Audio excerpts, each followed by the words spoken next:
ಹೇ hi ಡೈಲಿಸ್. U P cooperative institute and service ಬೋರ್ಡ್ನಲ್ಲಿ ಇದೀಗ ವೇಕೆನ್ಸೀಸ್ ಖಾಲಿ ಇದ್ದು, ನಾನ್ ಬ್ಯಾಂಕಿಂಗ್ ಹಾಗೆ ಟೆಕ್ನಿಕಲ್ ಸರ್ವಿಸ್ನಲ್ಲಿ ಇದೀಗ ವೇಕೆನ್ಸೀಸ್ ಖಾಲಿ ಇರುತ್ತೆ. ಒಟ್ಟು 1050ಕ್ಕೂ ಹೆಚ್ಚು ವೇಕೆನ್ಸೀಸ್ ಖಾಲಿ ಇದ್ದು, ಅಪ್ಲೈ ಮಾಡುವಂಥವ್ರು ಆನ್ಲೈನ್ ಮೂಲಕ ಅಪ್ಲೈನ ಮಾಡ್ಬೋದಾಗಿರುತ್ತೆ. ಸೊ ಯಾರೆಲ್ಲ ಅಪ್ಲೈ ಮಾಡಬೇಕು ಅಂತ ಅಂದ್ಕೊತಿರೋ ಅಂಥವ್ರು ಈ ಒಂದು ವಿಡಿಯೋನ ಫುಲ್ ನೋಡಿ. ಅದಕ್ಕೆ ಮುಂಚೆ ನಮ್ಮ ಚಾನಲ್ ಯಾರೆಲ್ಲ ಹೊಸ್ದಾಗಿ ವಿಡಿಯೋ ನೋಡ್ತಿದ್ರು ಅಂಥವ್ರು ಪ್ಲೀಸ್ ನಮ್ಮ ಚಾನಲ್ ಸಬ್ಸ್ಕ್ರೈಬ್ ಮಾಡ್ಕೊಂಡು ಸಪೋರ್ಟ್ ಮಾಡಿ. ಇನ್ನು ಈ ಒಂದು ಹುದ್ದೆಯ ನೋಟಿಫಿಕೇಷನನ್ನು ಇದೇ ಮಂತ್ ಏಪ್ರಿಲ್ 14ನೇ ತಾರೀಕು ಹೊರಡಿಸಲಾಗಿದ್ದು, ಆದರೆ ಈ ಒಂದು ಹುದ್ದೆಗೆ ಅಪ್ಲೈ ಮಾಡೋದಕ್ಕೆ ನಿಮಗೆ ಏಪ್ರಿಲ್ 25ನೇ ತಾರೀಕಿಂದ ಓಪನ್ ಆಗ್ತಿದೆ. ಹಾಗೆ ಮೇ 15ನೇ ತಾರೀಕು ಅಪ್ಲೈ ಮಾಡಲು ಕೊನೆ ದಿನಾಂಕ ಆಗಿದ್ದು, ಜಸ್ಟ್ 20 ಡೇಸ್ ಮಾತ್ರ ಟೈಮ್ ಇರುತ್ತೆ ಅಪ್ಲೈ ಮಾಡೋವಂಥವ್ರಿಗೆ. ಇದು ಜನರಲ್ ರಿಕ್ರೂಟ್ಮೆಂಟ್ ಹುದ್ದೆಗಳಾಗಿದ್ದು, ಇದರಲ್ಲಿ ಮ್ಯಾನೇಜರ್ ಹಾಗೆ ಅಸಿಸ್ಟೆಂಟ್ ಮ್ಯಾನೇಜರ್ನ ವೇಕೆನ್ಸೀಸ್ ಅನ್ನೋದು ಹೆಚ್ಚಾಗಿ ನೋಡ್ಬೋದಾಗಿರುತ್ತೆ. ಜೊತೆಗೆ ನಿಮಗೆ ಅಕೌಂಟೆಂಟ್ ಹಾಗೆ ಕ್ಯಾಶಿಯರ್ನ ವೇಕೆನ್ಸೀಸ್ ಅನ್ನೋದು ಜಾಸ್ತಿ ಇರುತ್ತೆ. ಮತ್ತು ಸ್ಟೆನೋಗ್ರಾಫರ್ ಮತ್ತು ಜೂನಿಯರ್ ಅಸಿಸ್ಟೆಂಟ್ನ ವೇಕೆನ್ಸೀಸ್ ಅನ್ನೋದು ನಿಮಗೆ ಹೆಚ್ಚಾಗಿ ನೋಡ್ಬೋದಾಗಿರುತ್ತೆ. ಹಾಗೆ ಈ ಒಂದು ಹುದ್ದೆಗಳು ಬಂದು ಎಲ್ಲ ಪರ್ಮನೆಂಟ್ ವೇಕೆನ್ಸೀಸ್ ಆಗಿದ್ದು, ಯಾರೆಲ್ಲ ಅಪ್ಲೈ ಮಾಡುವಂಥವ್ರು ಮೇಯ್ನಾಗಿ ನೀವು ಕ್ಯಾಟಗರಿ 1, ಕ್ಯಾಟಗರಿ 2 ಮತ್ತು ಕ್ಯಾಟಗರಿ 3 ವೇಕೆನ್ಸೀಸ್ ಇದ್ದು, ಆ ಒಂದು ಕ್ಯಾಟಗರಿ ಮೇಲೆ ಎಕ್ಸಾಮಿನೇಷನನ್ನು ಅಲಾಟ್ ಮಾಡಲಾಗುತ್ತೆ. ಮ್ಯಾನೇಜರ್ನ ವೇಕೆನ್ಸೀಸ್ ಬಂದು ಕ್ಯಾಟಗರಿ 1 ವೇಕೆನ್ಸೀಸ್ ಆಗಿರುತ್ತೆ. ಇನ್ನು ನೆಕ್ಸ್ಟ್ ಬಂದು ಜೂನಿಯರ್ ಮ್ಯಾನೇಜರ್ ಅಥವಾ ಅಸಿಸ್ಟೆಂಟ್ ಮ್ಯಾನೇಜರ್ಗೆ ಇದು ಕ್ಯಾಟಗರಿ 2 ವೇಕೆನ್ಸೀಸ್ ಆಗಿದ್ದು, ಯಾರೆಲ್ಲ ಕ್ಯಾಶಿಯರ್ ಹಾಗೆ ಸ್ಟೆನೋಗ್ರಾಫರ್ ಮತ್ತು ಕ್ಲರ್ಕ್ನ ವೇಕೆನ್ಸಿ ಇದ್ದವು ಅವೆಲ್ಲ ಕ್ಯಾಟಗರಿ 3 ವೇಕೆನ್ಸೀಸ್ ಆಗಿರುತ್ತೆ.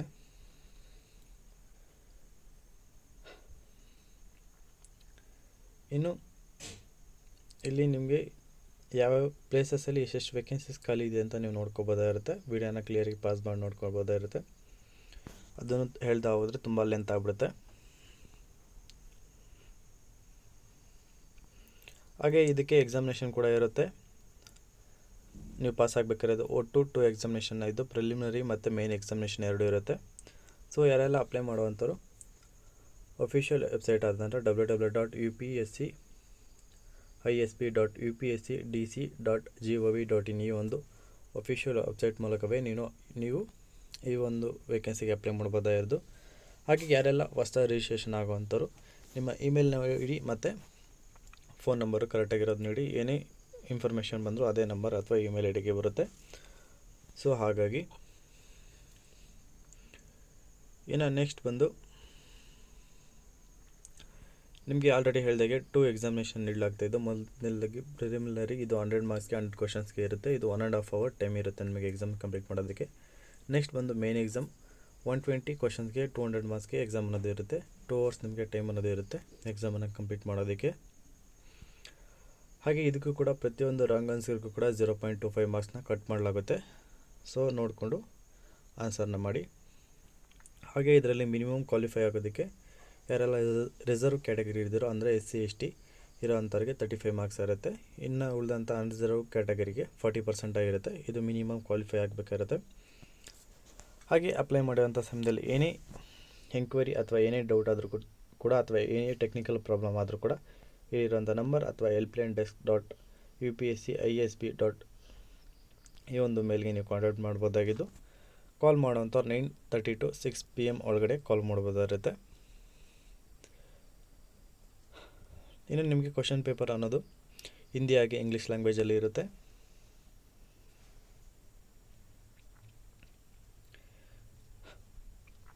ಇನ್ನು ನೆಕ್ಸ್ಟ್ ಬಂದು ನಿಮಗೆ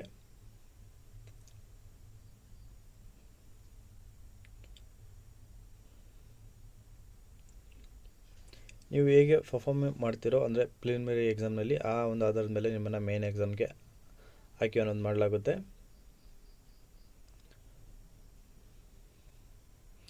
ಹಾಗೆ ಅಪ್ಲೈ ಮಾಡುವಂಥ ಸಮಯದಲ್ಲಿ ಏನೇ ಡಾಕ್ಯುಮೆಂಟ್ ಅಪ್ಲೋಡ್ ಮಾಡಿದ್ರೂ ಕೂಡ ಸ್ಕ್ಯಾನಡ್ ಆಗಿರೋಂಥ ಡಾಕ್ಯುಮೆಂಟ್ ಮತ್ತು ನಿಮ್ಮ ತಮ್ಮ ಇಂಪ್ರೆಷನ್ ಆಗಿರಲಿ ಮತ್ತು ಹ್ಯಾಂಡ್ ರೈಟಿಂಗ್ ಡಿಕ್ಲರೇಷನ್ ಆಗಿರ್ಬೋದು, ನಿಮ್ಮ ಸಿಗ್ನೇಚರ್ ಆಗಿರ್ಬೋದು, ನೋಡಿಕೊಂಡು ಕ್ಲಿಯರಾಗಿ ಅಪ್ಲೋಡ್ ಮಾಡಿ. ಇನ್ನು ನೆಕ್ಸ್ಟ್ ಬಂದು ನಿಮಗೆ ಎಕ್ಸಾಮಿನೇಷನ್ ಫೀಸ್ ಕೂಡ ಪೇ ಮಾಡಬೇಕಾಗಿದ್ದು, ಯಾರೆಲ್ಲ ಅನ್ರಿಸರ್ವ್ ಕ್ಯಾಟಗರಿ ಇದ್ದೀರೋ ಅದು ಕೂಡ UPಗೆ ಸೇರಿದಂಥವ್ರಿಗೆ 500 ರೂಪಾಯಿ ಪೇ ಮಾಡಬೇಕಾಗಿರುತ್ತೆ. ಇನ್ನು ಯಾರೆಲ್ಲ ರಿಸರ್ವ್ ಕ್ಯಾಟಗರಿ ಇದ್ದರು, ಅಂದರೆ SC ST ಇದ್ದರು, ಅವ್ರಿಗೆ 250 ರೂಪಾಯಿ ಪೇ ಮಾಡಬೇಕಾಗಿರುತ್ತೆ. ಇನ್ನು ಯಾರ ದಿವ್ಯಾಂಗ್ ಅಂದರೆ PWBD ಕ್ಯಾಟಗರಿ ಇದ್ದರೂ ಅವರಿಗೆ ಯಾವುದೇ ಅಪ್ಲಿಕೇಶನ್ ಫೀಸ್ ಅನ್ನೋದು ಇರೋದಿಲ್ಲ. ಇನ್ನು ಈ ಒಂದು ಹುದ್ದೆಗೆ ಅಪ್ಲೈ ಮಾಡುವಂಥವ್ರಿಗೆ ಏಜ್ ಬಂದು ಮಿನಿಮಮ್ 21ರಿಂದ 40 ವರ್ಷದ ಒಳಗಡೆ ಇರಬೇಕಾಗುತ್ತೆ. ಪ್ಲಸ್ ಏಜ್ ರಿಲ್ಯಾಕ್ಸೇಷನ್ ಕೂಡ ನೀಡ್ತಾ ಇದ್ದಾರೆ. ಅಂದರೆ ನಾರ್ಮಲಾಗಿ ಹೇಗಿರುತ್ತೆ ಅಂದರೆ SC/STಗೆ 5 ಇಯರ್ಸ್, OBCಗೆ 3 ಇಯರ್ಸ್ ಮತ್ತು PWBD ಕ್ಯಾಟಗರಿಗೆ ಅಪ್ ಟು 15 ಇಯರ್ಸ್ವರೆಗೂ ಏಜ್ ರಿಲ್ಯಾಕ್ಸೇಷನ್ ನೀಡ್ತಾ ಇದ್ದಾರೆ. ಮತ್ತು ಎಕ್ಸ್ ಸರ್ವಿಸ್ ಮ್ಯಾನ್ ಅಭ್ಯರ್ಥಿ ಕೂಡ ಅಪ್ಲೈ ಮಾಡ್ಬೋದಾಗಿದ್ದು ಅವರು ಕೂಡ ಮಿನಿಮಮ್ 3 ಇಯರ್ಸ್ ವರ್ಕ್ ಮಾಡಿರೋವಂಥವ್ರಿಗೆ 3 ಇಯರ್ಸ್ವರೆಗೂ ಏಜ್ ರಿಲ್ಯಾಕ್ಸೇಷನ್ ಅನ್ನೋದು ಅವ್ರಿಗೂ ಕೂಡ ನೀಡ್ತಾ ಇದ್ದಾರೆ. ಹಾಗೆ ಈ ಒಂದು ಹುದ್ದೆಗೆ ಮೆನ್ ಹಾಗೆ ವುಮೆನ್ ಇಬ್ಬರು ಕೂಡ ಅಪ್ಲೈನ ಮಾಡ್ಬೋದಾಗಿರುತ್ತೆ. ಇನ್ನು ನೆಕ್ಸ್ಟ್ ಬಂದು ಆಲ್ರೆಡಿ ಹೇಳಿದಾಗೆ ಕ್ಯಾಟಗರಿ 1 ಅಂದರೆ ಮ್ಯಾನೇಜರ್ನ ವೇಕೆನ್ಸಿಗೆ ಇದಕ್ಕೆ ಡಿಸ್ಟಿಕ್ ವೈಸಾಗಿ ಅಲಾಟ್ ಮಾಡಲಾಗಿರುತ್ತೆ ವೇಕೆನ್ಸೀಸ್ ಅನ್ನೋದು. ಈ ಒಂದು ವೇಕೆನ್ಸಿಗೆ 34,000ದಿಂದ 88,000ವರೆಗೆ ಮಿನಿಮಮ್ ಮ್ಯಾಕ್ಸಿಮಮ್ ಸ್ಯಾಲ್ರಿ ಅನ್ನೋದು ನೀಡಲಾಗುತ್ತೆ. ಇದೊಂದು ನಿಮಗೆ ಯಾವ ಲೊಕೇಶನಲ್ಲಿ ಇಷ್ಟೆಲ್ಲ ವೇಕೆನ್ಸಿ ಖಾಲಿ ಇದ್ದಾವೆ ಮತ್ತು ಅನ್ನೋದು ನೀವು ನೋಡ್ಕೊಳ್ಳಿ. ಇದು ಆಲ್ಮೋಸ್ಟ್ ಇನ್ನೆಲ್ಲ ಸೇಮ್ ಇರುತ್ತೆ, ಸ್ಯಾಲ್ರಿ ಎಲ್ಲ ಅನ್ನೋದು ಸೇಮ್ ಇರುತ್ತೆ. ಬಟ್ ಸಮ್ ಪ್ಲೇಸಸಲ್ಲಿ ಮಾತ್ರ ಸ್ಯಾಲ್ರಿ ಅನ್ನೋದು ಡಿಫ್ರೆನ್ಸ್ ಆಗುತ್ತೆ, ಕಡಿಮೆ ಆಗುತ್ತೆ. ಇನ್ನು ನೆಕ್ಸ್ಟ್ ಬಂದು ನಾವು ಜೂನಿಯರ್ ಮ್ಯಾನೇಜರ್ನ ಗ್ರೇಡ್ 2 ಅಥವಾ ಕ್ಯಾಟಗರಿ 2 ವೇಕೆನ್ಸೀಸ್. ಇದು ಬಂದು ಮಿನಿಮಮ್ ಸ್ಯಾಲ್ರಿ ಬಂದು 9,300 ರೂಪಾಯಿಂದ ಶುರುವಾಗಿ 26,000ವರೆಗೂ ಇರುತ್ತೆ. ಸಮ್ ಪ್ಲೇಸಸಲ್ಲಿ 17,000ವರೆಗೂ ನಿಮಗೆ ಸ್ಯಾಲ್ರಿಯನ್ನು ನೀಡಲಾಗುತ್ತೆ, ಅದು ಕೂಡ ಮಿನಿಮಮ್ ಸ್ಯಾಲ್ರಿ ಆಗಿರುತ್ತೆ.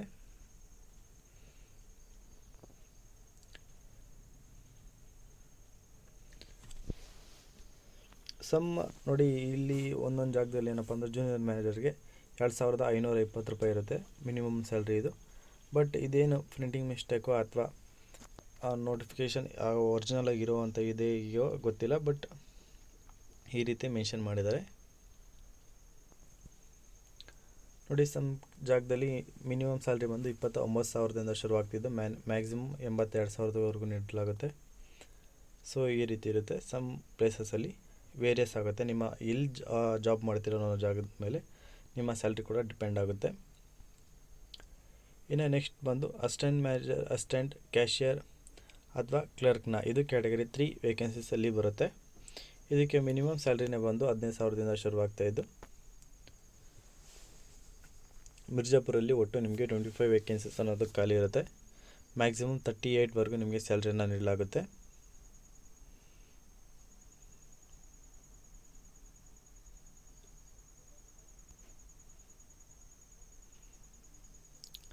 ಇದರಲ್ಲಿ ನೀವು ಕ್ಲಿಯರಾಗಿ ನೋಡ್ಕೋಬೇಕೇನಪ್ಪ ಅಂತಂದರೆ ನಿಮಗೆ ಆಲ್ಮೋಸ್ಟ್ ಇದು ಯಾವ ಡಿಸ್ಟಿಕಲ್ಲಿ ಎಷ್ಟೆಷ್ಟು ವೇಕೆನ್ಸಿ ಅನ್ನೋದು ಏನು ಅವಶ್ಯಕತೆ ಬರೋದಿಲ್ಲ. ಏಕೆಂದರೆ ನಿಮಗೆ ಆಯ್ಕೆ ಆದರೆ ಸಾಕು, ಅಲ್ಲೇ ನಿಮಗೆ ಆಪ್ಷನ್ಸ್ ಅನ್ನೋದು ಕೊಡ್ತಾರೆ. ಇದಕ್ಕೆ ಮೇನಾಗಿ ಆಯ್ಕೆ ಆಗಬೇಕಾಗುತ್ತೆ. ಇದೆಲ್ಲ ನಿಮಗೆ ಕ್ಯಾಟಗರಿ 3 ವೇಕೆನ್ಸೀಸ್. ಯಾವುದೆಲ್ಲ ಅಸಿಸ್ಟೆಂಟ್ ಕ್ಯಾಶಿಯರ್ ಕ್ಲರ್ಕ್ನ ಇವೆಲ್ಲ ನಿಮಗೆ ಕ್ಯಾಟಗರಿ 3. ಕ್ಯಾಟಗರಿ 1 ಬಂದು ಮ್ಯಾನೇಜರ್ಗಾಗಿರುತ್ತೆ. ಯಾರೆಲ್ಲ ಅಸಿಸ್ಟೆಂಟ್ ಮ್ಯಾನೇಜರ್ ಇರ್ತಾರೋ ಅದೆಲ್ಲ ಕ್ಯಾಟಗರಿ 2 ವೇಕೆನ್ಸೀಸ್ ಆಗಿರುತ್ತೆ. ಇನ್ನು ನೆಕ್ಸ್ಟ್ ಇದರಲ್ಲಿ ಕ್ಯಾಟಗರಿ 2ನ ಅಸಿಸ್ಟೆಂಟ್ ಮ್ಯಾನೇಜರ್ನ ಜನರಲ್ ವೇಕೆನ್ಸಿಗೆ ಇದು ಮಿನಿಮಮ್ 43ಯಿಂದ ಸ್ಟಾರ್ಟ್ ಆಗ್ತಿದ್ದು, ಇದು ಲಕ್ನೋದಲ್ಲಿರುತ್ತೆ.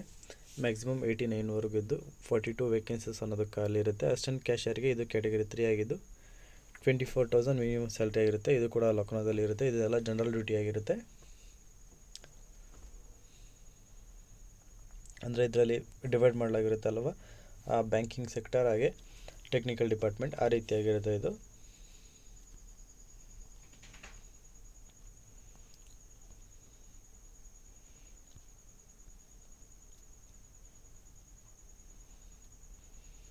ನಿಮಗೆ ಆಲ್ಮೋಸ್ಟ್ ಇದರಲ್ಲಿ ಏಜ್ ಹಾಗೆ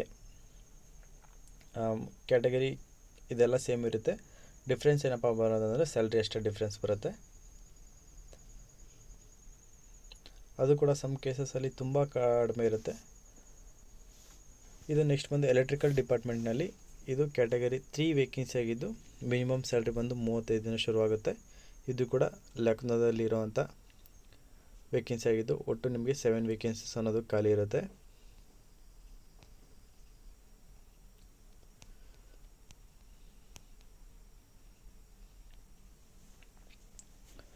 ನೋಡಿ, ಇನ್ನು ನಿಮಗೆ ಎಜುಕೇಷನ್ ಕ್ವಾಲಿಫಿಕೇಷನ್ ಬಂದು ಮ್ಯಾನೇಜರ್ಗೆ ಬ್ಯಾಚಲರ್ ಡಿಗ್ರಿ ಮುಗಿಸಿರ್ಬೇಕಾಗುತ್ತೆ ವಿತ್ 55 ಮಾರ್ಕ್ಸ್ನೊಂದಿಗೆ. ಹಾಗೆ ಮಿನಿಮಮ್ ಕ್ವಾಲಿಫೈ ಆಗಿರಬೇಕಾಗುತ್ತೆ. ಮತ್ತು ಕಂಪ್ಯೂಟರ್ ಬೇಸ್ಡ್ ಕಂಪ್ಯೂಟರ್ ನಾಲೆಜ್ ಇರಬೇಕಾಗುತ್ತೆ, ಅಥವಾ ಬಿ ಟೆಕ್ ಮುಗಿಸಿರೋದು ಅಥವಾ MBA BBA ಮುಗಿಸಿರೋವಂಥವ್ರು ಕೂಡ ಅಪ್ಲೈ ಮಾಡ್ಬೋದಾಗಿರುತ್ತೆ, ಅಥವಾ PG ಮುಗಿಸಿರೋವಂಥವ್ರು ಕೂಡ ಅಪ್ಲೈ ಮಾಡ್ಬೋದಾಗಿರುತ್ತೆ. ಇನ್ನು ಜೂನಿಯರ್ ಮ್ಯಾನೇಜರ್ ಇದಕ್ಕೂ ಕೂಡ ಗ್ರ್ಯಾಜುಯೇಟ್ ಆಗಿರಬೇಕಾಗುತ್ತೆ, ಮತ್ತು ಬಿ ಟೆಕ್ ಅಥವಾ MBA BBA ಮುಗಿಸಿರೋವಂಥವ್ರು. ಅಸಿಸ್ಟೆಂಟ್ ಹಾಗೆ ಕ್ಯಾಶಿಯರ್ ಇದಕ್ಕೆ ಬಂದು ಗ್ರ್ಯಾಜುಯೇಟ್ ವಿತ್ 55 ಮಾರ್ಕ್ಸ್ನೊಂದಿಗೆ ಮತ್ತು CC ಸರ್ಟಿಫಿಕೇಟ್ ಅಂದರೆ ಕಂಪ್ಯೂಟರ್ ನಾಲೆಜ್ ಇರುವಂಥ ಸರ್ಟಿಫಿಕೇಟ್ ಇದು ಬೇಕಾಗಿರುತ್ತೆ ನಿಮಗೆ. ಕ್ಯಾಶಿಯರ್ಗೆಲ್ಲ CT ಸರ್ಟಿಫಿಕೇಟ್ ಇರಬೇಕಾಗುತ್ತೆ.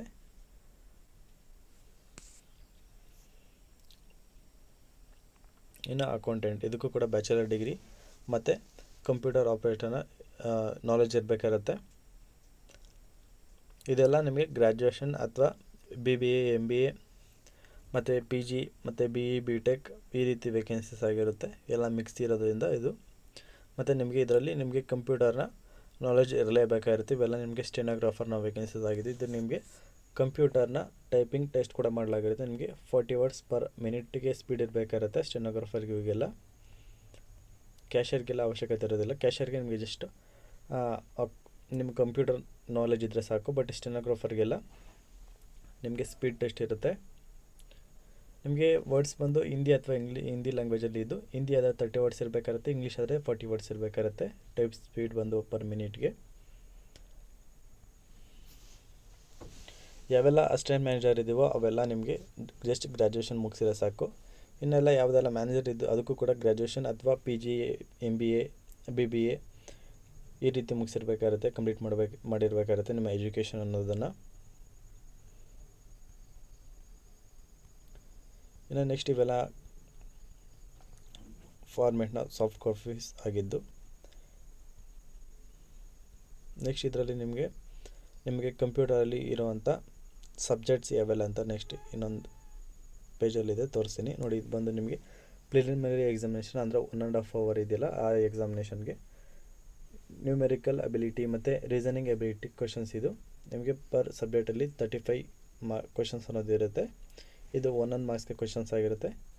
ಹಿಂದಿ ಲ್ಯಾಂಗ್ವೇಜ್ ಮತ್ತು ಜನರಲ್ ನಾಲೆಡ್ಜ್ನ ಬಗ್ಗೆ 20 ಕ್ವಶನ್ಸ್ ಇರುತ್ತೆ, ಮತ್ತು ಕೋಆಪ್ರೇಟ್ನ ಬಗ್ಗೆ 10 ಕ್ವಶನ್ಸ್ ಅನ್ನೋದಿರುತ್ತೆ. ಒಟ್ಟು ನಿಮಗೆ 100 ಮಾರ್ಕ್ಸ್. ಇದು ಮೇನ್ ಎಕ್ಸಾಮ್ 200 ಮಾರ್ಕ್ಸ್ಗೆ 120 ಕ್ವಶನ್ಸ್ಗೆ ಇರುತ್ತೆ. ಆಲ್ರೆಡಿ ಹೇಳಿದಾಗೆ ಯಾರೆಲ್ಲ ರಿಸರ್ವ್ ಕ್ಯಾಟಗರಿ ಇರೋವಂಥವ್ರಿಗೆ 35 marks minimum qualifying, unreserve category ಇರೋವಂಥವ್ರಿಗೆ 40 ಮಾರ್ಕ್ಸ್ ಮಿನಿಮಮ್ ಕ್ವಾಲಿಫೈ ಆಗೋದಕ್ಕೆ. ಸೊ ಯಾರೆಲ್ಲ ಎಕ್ಸಾಮ್ ಬರೀತಾ ಇದ್ದೀರೋ ಅಥವಾ ಬರೆಯೋದಕ್ಕೆ ರೆಡಿ ಆಗ್ತಿರೋ ಅಂತ ಎಲ್ಲರಿಗೂ ನನ್ನ ಕಡೆಯಿಂದ ವೆರಿ ಆಲ್ ದ ಬೆಸ್ಟ್ ಅಂತ ತಿಳಿಸ್ತೀರಾ. ಈ ಒಂದು ಹುದ್ದೆಗೆ ಅಪ್ಲೈ ಮಾಡ್ತಿರೋ ಅಂಥವ್ರಿಗೆ ವೆರಿ ಆಲ್ ದ ಬೆಸ್ಟ್. ಹಾಗೆ ಇದೇ ಥರದ ಹೆಚ್ಚಿನ ಉದ್ಯೋಗ ಮಾಹಿತಿಗಾಗಿ ತಪ್ಪದೆ ನಮ್ಮ ಚಾನಲ್ ಸಬ್ಸ್ಕ್ರೈಬ್ ಮಾಡಿಕೊಂಡು ಪ್ಲೀಸ್ ಸಪೋರ್ಟ್ ಮಾಡಿ ಅಂತ ಕೇಳ್ತಾ ಇದ್ದೀನಿ. ಹಾಗೆ ಯಾರೆಲ್ಲ ಈ ಒಂದು ಎಕ್ಸಾಮ್ ಬರಿಬೇಕಂತ ಇರೋವಂಥವ್ರಿಗೆಲ್ಲರಿಗೂ ಕೂಡ ಈ ಒಂದು ವಿಡಿಯೋನ ಶೇರ್ ಮಾಡಿ ಅಂತ ಹೇಳ್ತಾ, ಏನಾದರೂ ತಪ್ಪಿದರೆ ಕಮೆಂಟ್ ಮಾಡಿ. ಹಾಗೆ ಈ ಒಂದು ವಿಡಿಯೋಗೆ ಲೈಕ್ ಮಾಡಿ ಅಂತ ಹೇಳ್ತಾ ಈ ಒಂದು ವಿಡಿಯೋನ ಮುಗಿಸ್ತಾ ಇದ್ದೀನಿ. ಧನ್ಯವಾದಗಳು.